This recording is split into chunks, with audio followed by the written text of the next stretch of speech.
السلام علیکم ورحمۃ اللہ وبرکاتہ۔ الحمدللہ نحمدہ ونستعینہ ونستغفرہ ونؤمن بہ ونتوکل علیہ ونعوذ باللہ من شرور انفسنا ومن سیئات اعمالنا، من یہدہ اللہ فلا مضل لہ ومن یضللہ فلا ہادی لہ، واشہد ان لا الہ الا اللہ وحدہ لا شریک لہ، واشہد ان محمدا عبدہ ورسولہ، اما بعد فاعوذ باللہ من الشیطان الرجیم، بسم اللہ الرحمن الرحیم۔ الا بذکر اللہ تطمئن القلوب، صدق اللہ العلی العظیم وصدق رسولہ النبی الامین الکریم، ونحن علی ذلک لمن الشاہدین والشاکرین والحمد للہ رب العالمین۔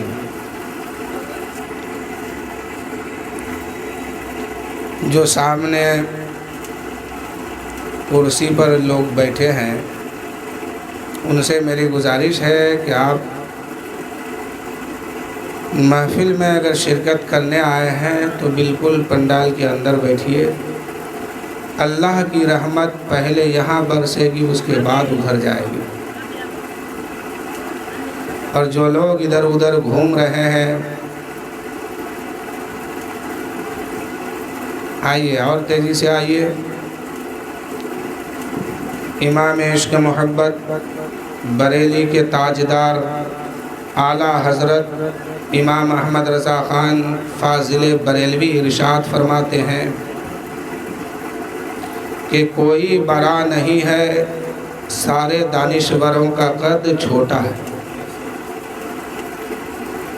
کوئی بڑا نہیں ہے، سارے دانشوروں کا قد چھوٹا ہے، سب سے اولا و اعلیٰ ہمارا نبی، اور سب چمک والے اجلوں میں چمکا کیے، سب چمک والے اجلوں میں چمکا کیے، اندھے شیشوں میں چمکا ہمارا نبی،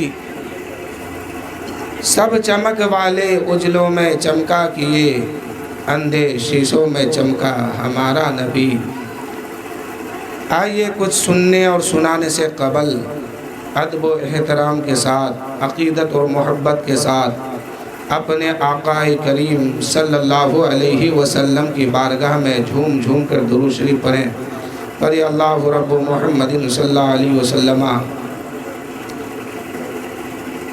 نحن عباد محمد صلی اللہ علیہ وسلم علی ذبیہ والہ ابد الدہور کرما۔ حصول برکت کے لیے ایک مرتبہ یوں پڑھے، رب سلم علی رب سلم علی رسول اللہ، مرحبا مرحبا رسول اللہ، مرحبا مرحبا رسول اللہ۔ نعت پاک کا چند اشعار سماعت فرمائیں، بس مختصر وقت ہے۔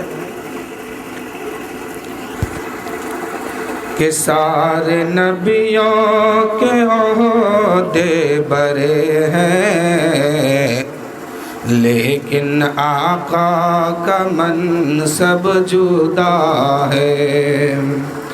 سارے نبیوں کے عہدے بڑے ہیں، لیکن آقا کا منصب جدا ہے۔ وہ امام صف انبیاء ہے، ان کا رتبہ بروں سے بڑا ہے۔ وہ امام صف انبیاء ہے، ان کا رتبہ بروں سے بڑا ہے، ان کا رتبہ بروں سے بڑا ہے۔ سارے نبیوں کے عہدے بڑے ہیں، لیکن آقا کا منصب جدا ہے۔ وہ امام صفِ انبیاء ہے، ان کا رتبہ بروں سے برا ہے، ان کا رتبہ بروں سے برا ہے، ان کا کوئی لفظوں میں کیسے بتا دے، ان کی رتبے کی حد ہے تو کیا ہے، کوئی لفظوں میں کیسے بتا دے، ان کے رتبے کی حد ہے تو کیا ہے، ہم نے اپنے بڑوں سے سنا ہے، صرف اللہ ان سے بڑا ہے، ہم نے اپنے بڑوں سے سنا ہے، صرف اللہ ان سے بڑا ہے۔ ابھی میں نے کہا نا ایک شعر پڑھا، اعلیٰ حضرت فرماتے ہیں کہ کوئی بڑا نہیں ہے شار دانشوروں کا قد چھوٹا ہے، چاہے وہ دنیا کا کوئی بھی آدمی ہو۔ مثال کے طور پر اگر ایک بادشاہ کے پاس ایک سائل جاتا ہے، اس کو 10 روپیہ 20 روپیہ 1000 2000 جتنا جی چاہتا ہے عطا کر دیتا ہے۔ اگر وہی سائل دوبارہ 1 منٹ کے بعد پھر جائے اور کہے کہ مجھے کچھ دے دو میں بھوکا ہوں، پھر دیتا ہے۔ پھر وہی سائل تیسرے دروازے کے ساتھ اندر گھستا ہے اور کہتا ہے کہ مجھے دے دو۔ اب وہ جو بادشاہ ہے، وہ جو امیر ہے، اب اس پر چلانے لگتا ہے کہ تم کو تو میں نے دے دیا ہے، دوبارہ آیا دے دیا، تیسری بار آیا دے دیا، یہ بار بار کا معاملہ کیا لگا رکھے ہو؟ اے میرے دوستو، یہ دنیا کے بادشاہوں کا حال ہے، یہ دنیا دار لوگوں کا حال ہے، لیکن میرے نبی کی بارگاہ میں ایک سائل جاتا ہے، ادھر سے جاتا ہے میرے نبی عطا کرتے ہیں، ادھر سے آتا ہے میرے نبی عطا کرتے ہیں، سامنے سے آتے ہیں میرے نبی عطا کرتے ہیں۔ یعنی ایک دنیا کے بادشاہ کے سامنے ایک سے دوسرا بار جائے، بادشاہ ناراض ہوتا ہے، اور نبی کی بارگاہ میں جتنے بار جاؤ گے نبی اتنے خوش ہوتے نظر آتے ہیں، نبی اور عطا کر دیتے ہیں۔ اس لیے تو اعلیٰ حضرت فرماتے ہیں کوئی بڑا نہیں ہے شار دانشوروں کا قد چھوٹا ہے، سب سے اعلیٰ و اولیٰ ہمارا نبی، سب سے بالا و اعلیٰ ہمارا نبی۔ اور غم زدوں کو رضا مزدہ دیجئے کہ ہے بے کسوں کا سہارا ہمارا نبی۔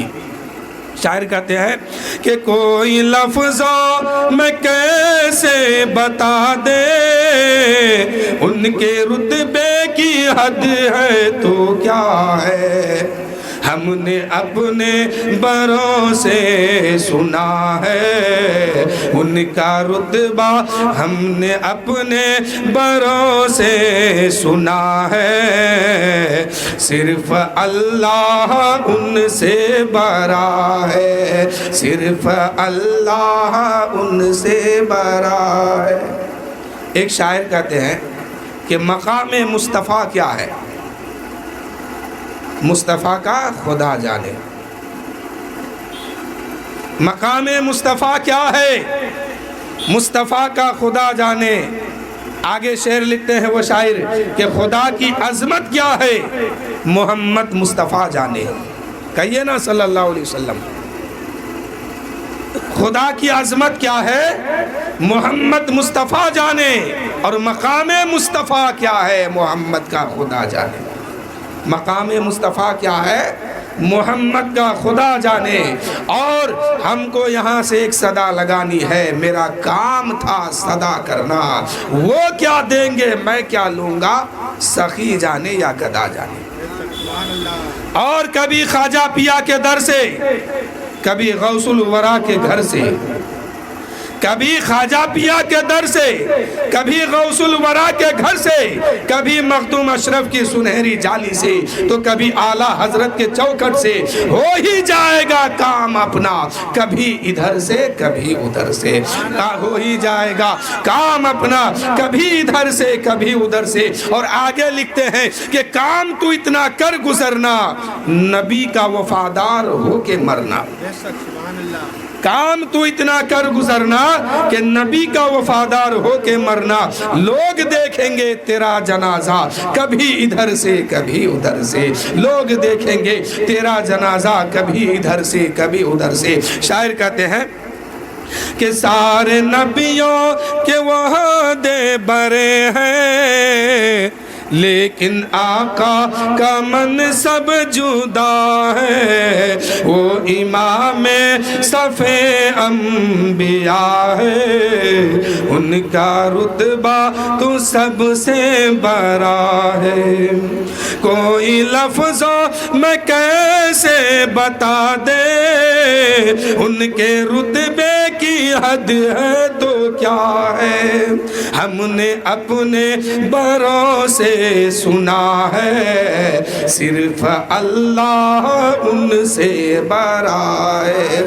ہم نے اپنے بڑوں سے سنا ہے, صرف اللہ ان سے بڑا ہے. ایک شعر اور سنیے گا, کہیے سبحان اللہ. وہ جو ایک شہر نور الہدا ہے, جلوہ گاہوں کا ایک سلسلہ ہے. وہ جو ایک شہر نور الہدا ہے, جلوہ گاہوں کا ایک سلسلہ ہے. جس کی ہر صبح شمس الضحیٰ ہے, جس کی ہر شام بدر الدجا ہے.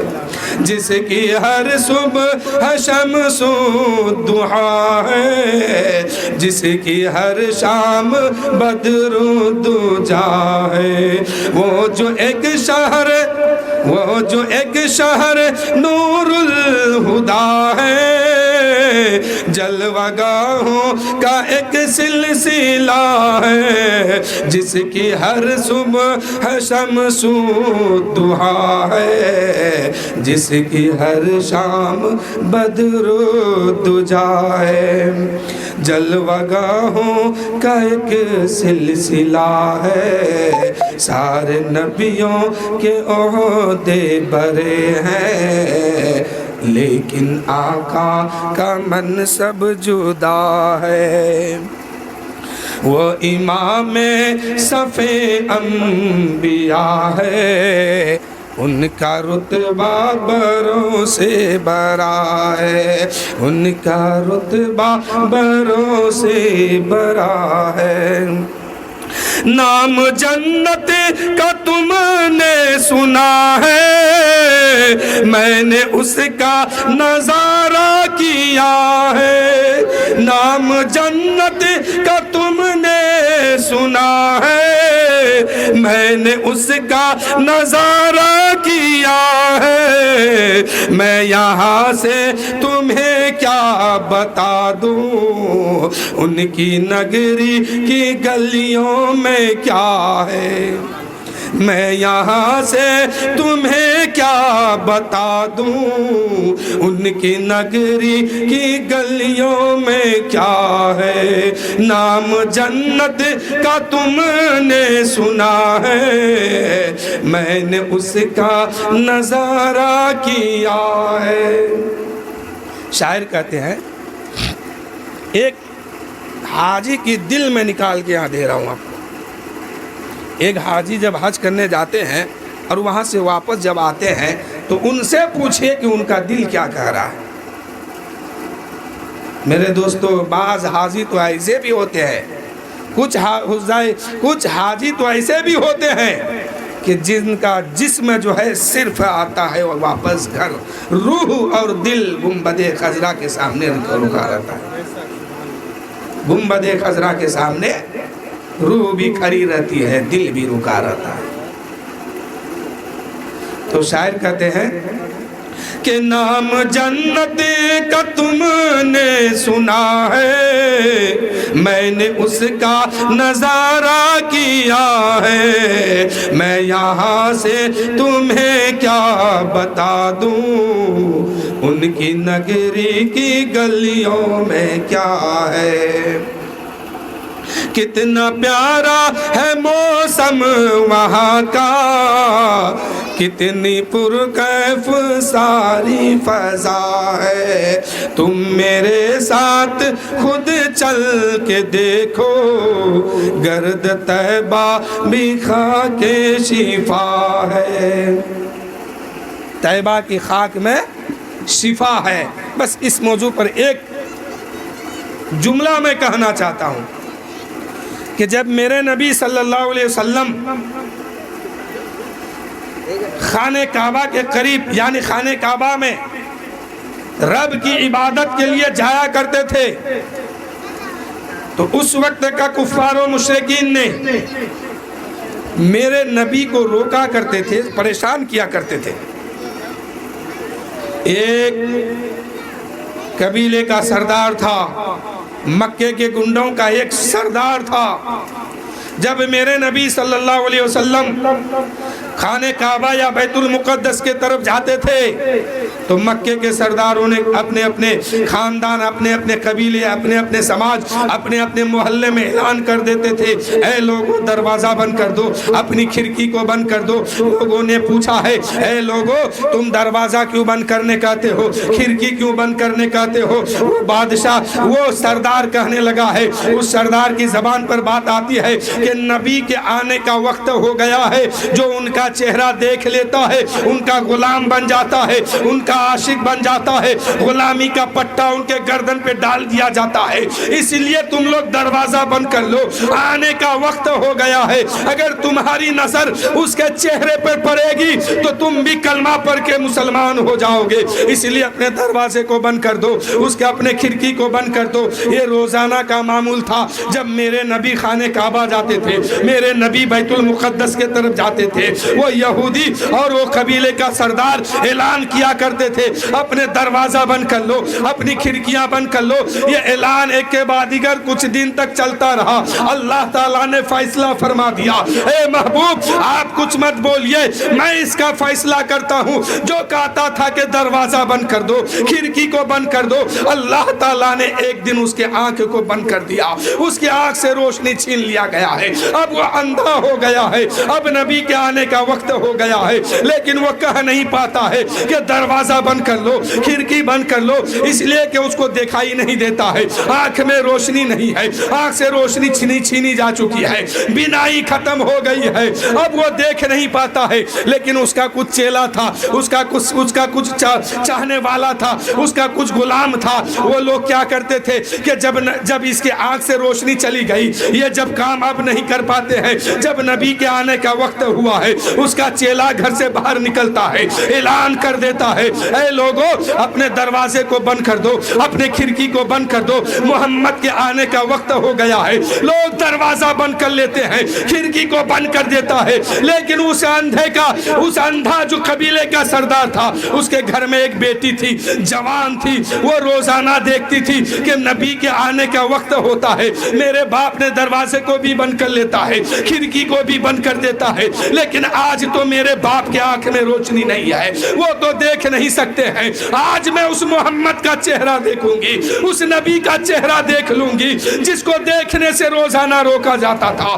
اب اس کے باپ گھر میں ہے، اندھا گھر میں ہے، نابینا گھر میں ہے، لیکن دروازہ بند نہیں ہو رہا ہے، کھڑکی بند نہیں ہو رہی ہے، لوگوں نے بند کر لیا ہے۔ اور اس کی جوان بیٹی جو ہے دروازے کے قریب آئی ہے اور نبی کا چہرہ دیکھتی ہے، نبی کا چہرہ دیکھتی ہے، ایک نظر چہرے پہ پڑتی ہے، ایک نظر قدم مبارک پر پڑتی ہے، وہ نبی کا چہرہ دیکھتی ہے، کبھی نبی کا تلوے مقدس کو دیکھتی ہے، نبی کا گزر ہو گیا، وہ یہودی کی بیٹی، وہ کفار و مشرکین کی بیٹی، وہ قبیلے کے سردار کی بیٹی دوڑتے ہوئے گھر سے باہر نکلتی ہے، جہاں نبی کا قدم مبارک پڑا تھا وہیں سے ایک چٹکی خاک اٹھا لیتی ہے اور آ کے کہتی ہے، اے میرے باپ تیرے آنکھ سے روشنی چلی گئی ہے، تم نے تو دوا بہت کیا ہے، ڈاکٹروں کو دکھایا ہے، حکیموں کو دکھایا ہے، کوئی فائدہ نہیں ہے، لیکن اے میرے باپ آج میں ایسا دوا لایا ہوں، ایسا دوا لایا ہوں کہ آج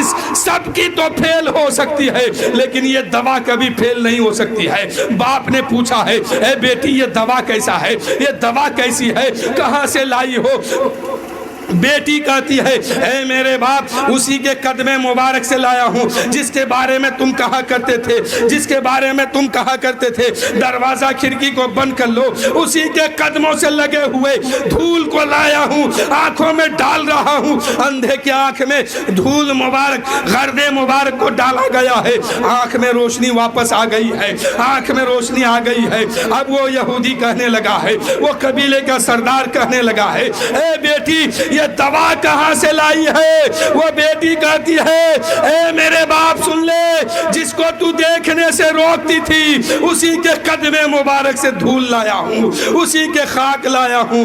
اتنا سننا تھا، ایک طرف تو عداوت تھی، دشمنی تھی، نبی سے جلن تھا، نبی سے حسد تھا، نبی سے بغض تھا، اتنا سننا تھا کہ نبی کے قدم مبارک سے لگے ہوئے دھول کو لایا گیا ہے۔ اس یہودی نے کیا کیا؟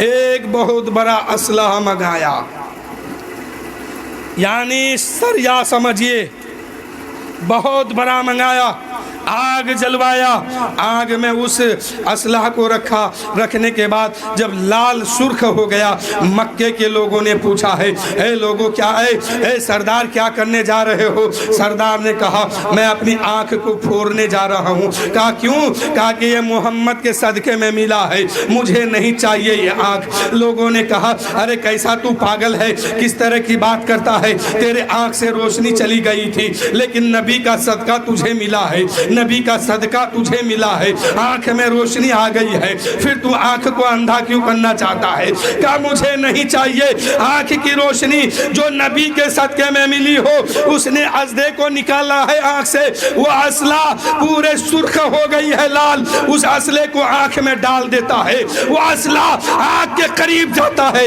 آنکھ کے اندر جو ہی گیا ہے وہ اسلحہ ٹھنڈا پڑ گیا ہے۔ اب اس اسلحے میں آگ نہیں ہے، گرم نہیں ہے، تپش نہیں ہے۔ اس نے کہا اے بیٹی اب کہنے سننے کا وقت نہیں ہے، جب محمد کے قدموں سے لگے ہوئے خاک میں اتنی پاور ہے کہ آنکھ میں جائے تو روشنی مل جائے، اور اس آنکھ کو کوئی دنیا کی آگ نہیں جلا سکتی ہے، تو جو اس کا کلمہ پڑھ لے اس کو جہنم کی آگ نہیں جلا سکتی ہے۔ چلو اس نبی کی بارگاہ میں کلمہ پڑھ کے مسلمان ہو جاؤ۔ اب وہ یہودی چلا ہے، وہ نبی کا دشمن چلا ہے، نبی کی بارگاہ میں چلا ہے، باپ ساتھ میں ہے، بیٹی بھی ساتھ میں ہے، دونوں پہنچا ہے نبی کی بارگاہ میں اور عرض کیا ہے یا رسول اللہ گستاخی معاف ہو اور کلمہ طیب پڑھا کے کلمہ طیب پڑھا کے مسلمان بنا دیجئے، آپ کا غلام بننے کے لیے یہ خادم حاضر ہے، کلمہ پڑھتا ہے لا الہ الا اللہ محمد رسول اللہ صلی اللہ تعالیٰ علیہ وسلم۔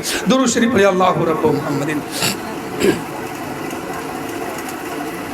صلو علیہ الصلوۃ والسلام علیک یا رسول اللہ صلی اللہ تعالیٰ علیہ وسلم۔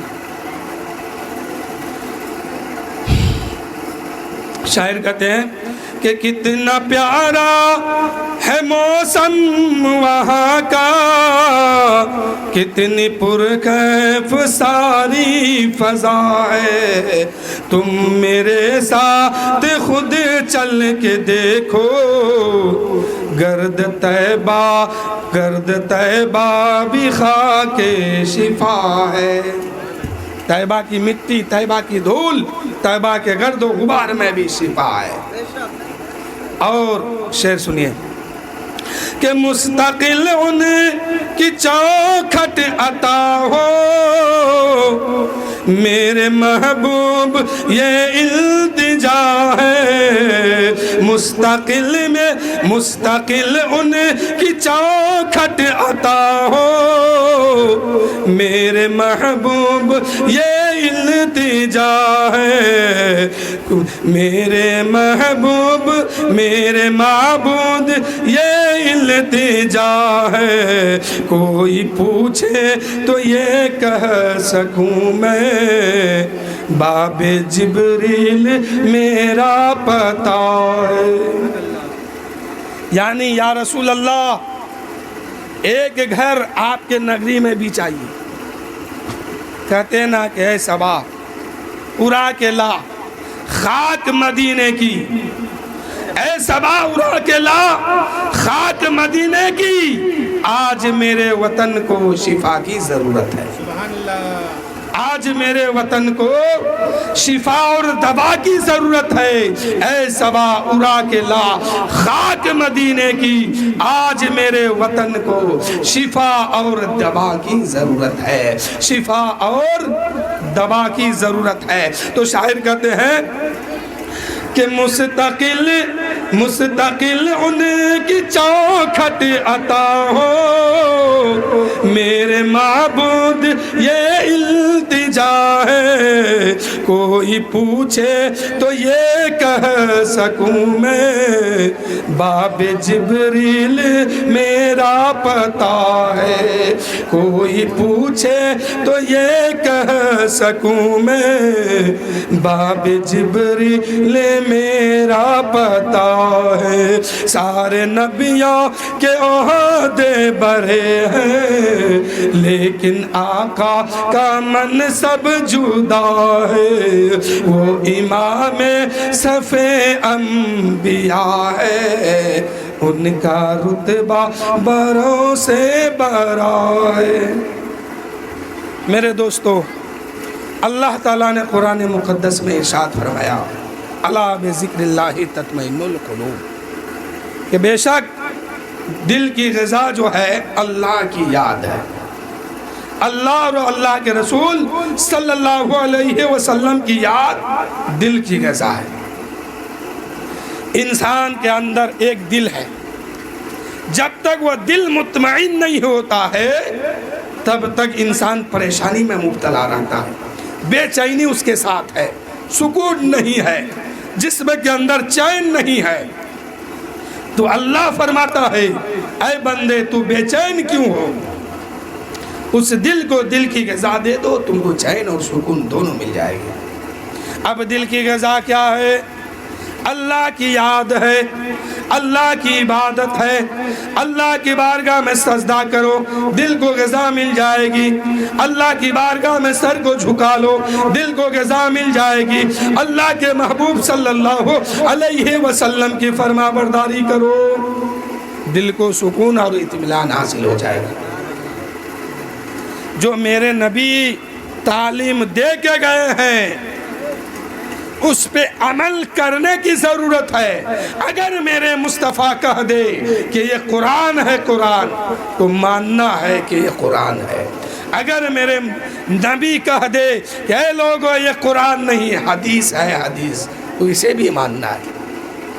یعنی دل سے اس دین کو مان لینا ہی دل کا سکون اور دل کو چین ملتا ہے۔ اللہ کی یاد دل کی غذا ہے، اللہ کی فرما برداری دل کی غذا ہے۔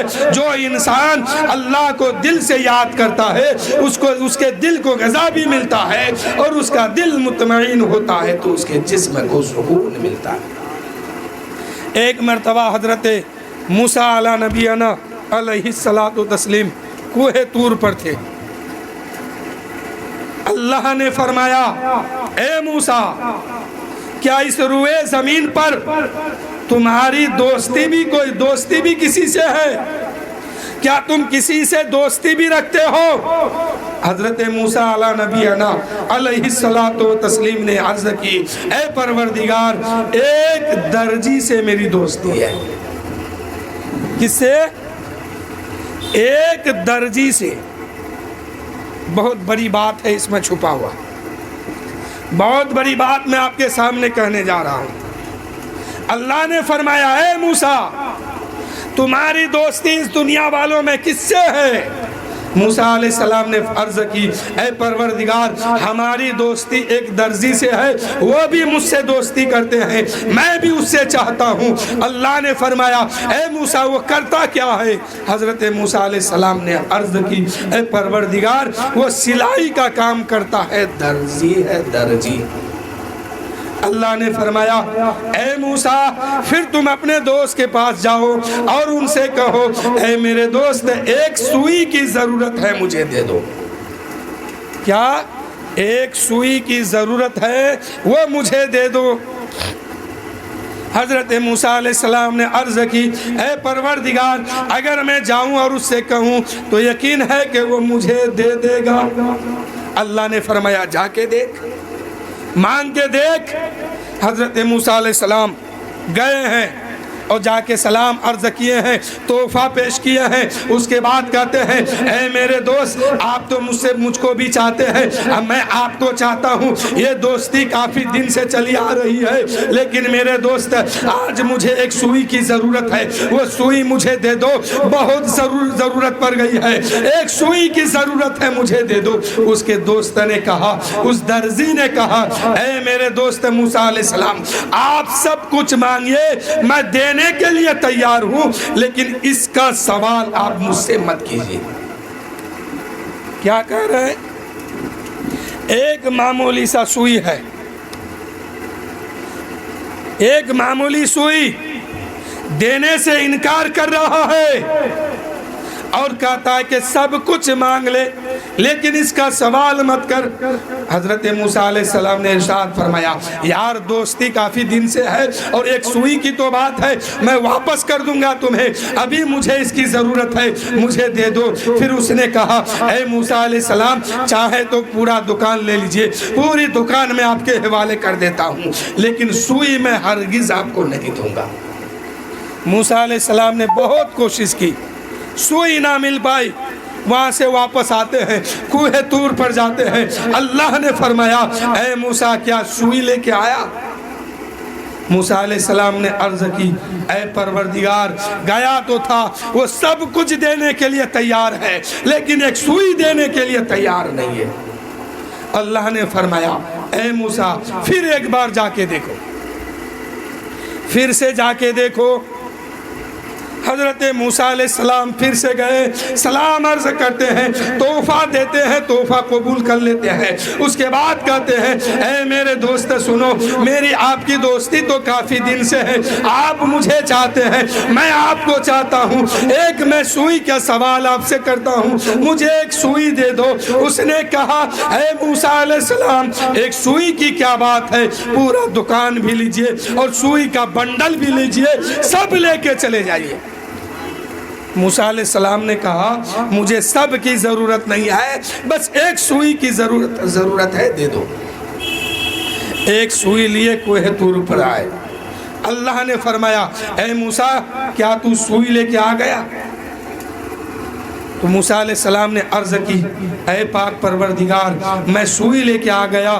تو اللہ نے فرمایا اے موسیٰ وہ اسی سے نہ لایا جس نے انکار کیا تھا۔ موسیٰ علیہ السلام نے عرض کی پروردگار میں تو اسی سے لایا ہوں جس نے انکار کیا ہے، لیکن میرے مولا مجھے بات سمجھ میں نہیں آ رہی ہے، اللہ مجھے بات سمجھ میں نہیں آ رہی ہے۔ وہی انسان ہے، دوستی بھی وہی ہے، جگہ بھی وہی ہے، انسان بھی وہی ہے۔ پہلی بار انہوں نے انکار کیا تھا، دوسری بار ڈبہ نکال کے دے دیا، ماجرا کیا ہے؟ اللہ نے فرمایا اے موسیٰ ماجرا مت سمجھ، بس اتنی سی بات سمجھ لے کہ پہلے دفعہ جب تو گیا تھا تو نہ دینے کی بات میں نے اس کے دل میں ڈال دیا تھا، اب جب دوسری بار تو گیا ہے تو دینے والی بات کو میں نے اس کے دل میں ڈال دیا ہے۔ پہلی بار جب گئے ہیں موسیٰ علیہ السلام تو نہ دینے والی بات کو اس درزی کے ذہن اور دماغ اور دل میں اللہ نے ڈال دیا۔ اب دوسرے بار جب گئے ہیں تو دینے والی بات کو ڈال دیا۔ تو اس سے پتا چل گیا میرے دوستو سب کچھ کرنے والا کون؟ اللہ کی ذات ہے، وحدہ لا شریک ہے، وہ اس کے برابر کوئی نہیں، وہ جو چاہتا ہے بندہ وہی کرتا ہے۔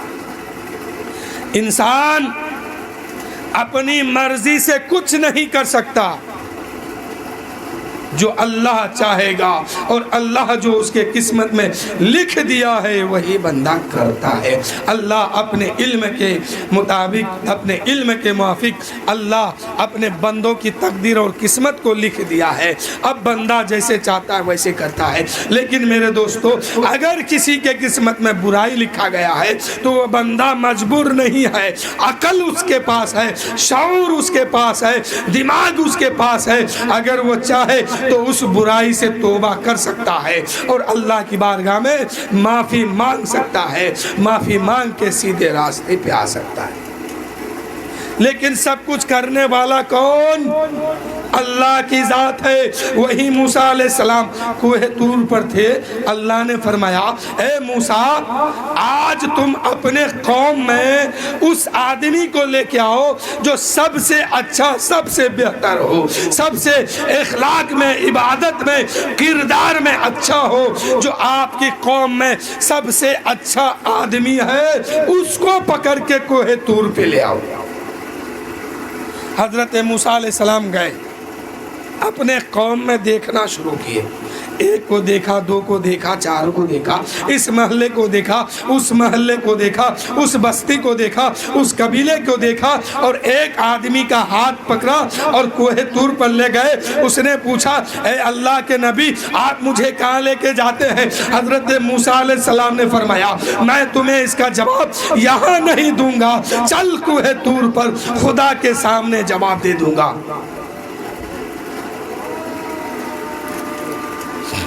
چاہے تو کوہ طور پہ چلو، خدا کے سامنے دوں گا۔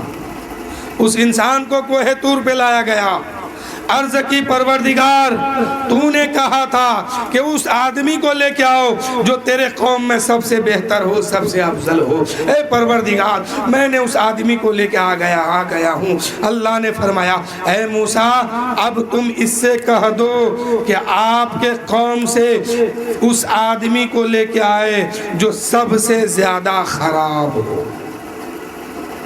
اللہ نے فرمایا اے موسیٰ آپ اس سے فرما دیجئے، اے موسیٰ آپ اس سے کہہ دو کہ اس آدمی کو لے کے آئے جو آدمی سب سے زیادہ خراب ہو، سب سے زیادہ گنہگار ہو۔ حضرت موسیٰ علیہ السلام نے فرمایا کہ اے شخص اللہ کا یہ فرمان ہے کہ تم میری قوم میں اس آدمی کو لے کے آؤ جو سب سے زیادہ گنہگار ہے، اس کو لے کے آؤ۔ اب وہ آدمی جو ہے اپنے خاندان میں دیکھنا شروع کیا ہے، اپنے محلے میں دیکھنا شروع کیا ہے، اس بستی سے اس بستی، اس قبیلے سے اس قبیلے، یعنی حضرت موسیٰ علیہ السلام کے قوم میں جتنے آدمی تھے سب کے گھر کو جھانکنا شروع کیا ہے، سب کے دل کو دیکھنا شروع کیا ہے، سب کے ذہن کو دیکھنا شروع کیا ہے۔ جس کو بھی دیکھتے ہیں ایک طرف گناہ ہے تو ایک طرف نیکی ہے، ایک طرف بدی ہے تو ایک طرف اچھا ہے، ایک طرف اچھائی ہے ایک طرف بدی ہے۔ اب کرے تو کیا کرے؟ اس بستی میں گئے ہیں تو یہی معاملہ ہے، اس قبیلے میں گئے ہیں تو یہی بات ہے، اب کرے تو کیا کرے؟ تو میرے دوستو اس نے کیا کیا کہ ہر آدمی کے ذہن کو دیکھنا شروع کیا، ہر آدمی کے دل کو دیکھنا شروع کیا۔ اتنے میں وہ آدمی کیا کیا کہ ایک بہت بڑا رسی لایا، اس کا دو پھندا بنایا، ایک پھندا اپنے گلے میں لگایا اور ایک پھندا حضرت موسیٰ علیہ السلام کے ہاتھ میں دیا اور عرض کیا اے اللہ کے نبی آپ مجھے گھسیٹتے ہوئے کوہ طور پہ لے کے چلیے۔ حضرت موسیٰ علیہ السلام نے فرمایا اے شخص کیا وہ آدمی تجھے مل گیا ہے، وہ انسان تمہیں مل گیا ہے جس کی بات تم سے کہا گیا تھا؟ اس شخص نے کہا اے اللہ کے نبی اس کا جواب میں کوہ طور پہ دوں گا، چلیے رب کی بارگاہ میں لے کے چلیے، گھسیٹتے ہوئے لے کے چلیے۔ ایک پھندا حضرت موسیٰ علیہ السلام کے ہاتھ میں ہے، دوسرا پھندا اس کے گلے میں ہے۔ حضرت موسیٰ علیہ السلام اس کو گھسیٹتے ہوئے کھینچتے ہوئے کوہ طور پہ لے کے آتے ہیں۔ اللہ نے فرمایا اے موسیٰ کیا تیرے قوم میں وہ آدمی مل گیا ہے جو سب سے زیادہ گنہگار ہو، سب سے زیادہ بدکار ہو، سب سے زیادہ پاپی ہو، سب سے زیادہ گنہگار ہو؟ اللہ کی بارگاہ میں موسیٰ علیہ السلام نے اس آدمی کو پیش کر دیا ہے۔ اب اس آدمی نے کہا اے پاک پروردگار میں نے موسیٰ کے قوم میں ہر آدمی کے دل کو دیکھنا شروع کیا ہے، ہر آدمی کے ذہن کو دیکھنا شروع کیا ہے، جہاں اچھائی ہے وہیں بدی ہے، جہاں برائی ہے وہیں نیکی ہے۔ میں نے سب کو دیکھا ہے، کسی کے دل کو خالی نہیں پایا، سب کے اندر کچھ نہ کچھ اچھائی ہے، کچھ نہ کچھ نیکی ہے۔ اس لیے میں نے فیصلہ کیا ہے کہ مجھ سے بڑا گنہگار کوئی نہیں ہے، مجھ سے بڑا پاپی کوئی نہیں ہے۔ اس لیے میں نے اپنے گلے میں ایک پھندا ڈال دیا ہے تاکہ میں آ کے یہ ثابت کر سکوں کہ موسیٰ کے قوم میں سب سے بڑا گنہگار میں ہوں، سب سے زیادہ گنہگار میں ہوں۔ اللہ نے فرمایا اے موسیٰ اس سے کہہ دو کہ آپ کی امت میں سب سے زیادہ نیک اور افضل یہی آدمی ہے۔ سب سے زیادہ نیک اور افضل یہی آدمی ہے۔ اے میرے دوستو، وہ آدمی کتنے پاورفل تھے کہ پورے قوم کے دل کو دیکھنا شروع کیا ہے، ذہن کو دیکھنا شروع کیا ہے، دماغ کو دیکھنا شروع کیا ہے، اور دیکھتے ہیں کہ کہیں اچھائی ہے، کہیں برائی ہے، کہیں بدی ہے تو کہیں اخلاق ہے، تو کرے تو کیا کرے۔ کسی انسان کو ایسا نہیں پایا جس کے اندر خالی برائی ہو، جس کے اندر خالی گناہ ہو، اس لیے اس نے کیا کہ اپنے گلے میں فندہ بنایا اور کوہ طور پہ گئے اور کہا رب کی بارگاہ میں، اے پروردگار، موسیٰ کے قوم میں سب سے بڑا گنہگار میں ہوں۔ تو اللہ نے فرمایا، اے موسیٰ، اس سے کہہ دو تیرے قوم میں سب سے زیادہ افضل کوئی ہے تو وہ یہی ہے، افضل کوئی ہے تو یہی ہے، یہی نیک ہے، یہی